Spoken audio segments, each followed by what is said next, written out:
অবিরত ছুটতে থাকা এই জীবনে বিশ্রামটা খুব বেশি দরকার। কখনো কখনো সব কিছু থেকে ছুটি নিয়ে নিজের সাথে কিছুটা হলেও সময় কাটানো ভীষণ জরুরি। মাঝে মধ্যে মাথা থেকে সব ঝেড়ে ফেলতে হয়। কি হয়েছে, কি হবে বা কি হতে পারে ভুলে যেতে হয়। নির্বিঘ্নে সব কিছু থামিয়ে বসে থাকতে হয় চুপটি করে, সবার থেকে আলাদা হয়ে একান্ত নিজের মতো করে। জীবনে 100 বার যদি কি করতে হবে ভাবতে হয়, তবে একবার হলেও ভাবা দরকার জীবনে কিছু না হলেও চলে যাবে। তৈরি করে রাখা লম্বা তালিকা মাথায় থাকলেও মনে রাখা দরকার নিজের বেঁচে থাকাটা আগে দরকার।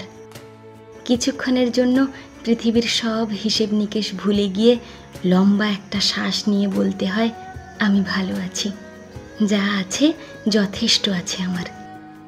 দীর্ঘ এই জীবনযাত্রাটা সবসময় সুখকর হয় না, থাকে অনেক চড়াই উতরাই।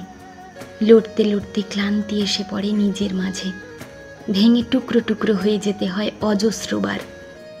মাথায় চাপ থাকে অনেক কিছু করার, আশপাশ থেকে চাপিয়ে দেওয়া হয় বোঝা। তাল মিলিয়ে চলতে হয় সমাজের আরও 10 জনের সাথে।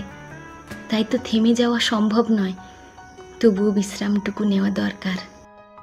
কারণ এত লড়াই, চড়াই উতরাই, ব্যস্ততার যানবাহন, দুশ্চিন্তার পাহাড়, সব তো সেই জীবনকে ঘিরে।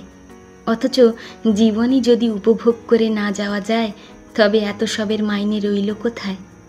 কেউ বলবে না তোমায় থামতে, কেউ বলবে না তোমায় ভালো থাকতে, কিন্তু তোমাকে ভাবতে হবে নিজেকে, ভালো রাখতে হবে নিজেকে। বিশ্বাস করো, একটু ছুটি ভীষণ জরুরি।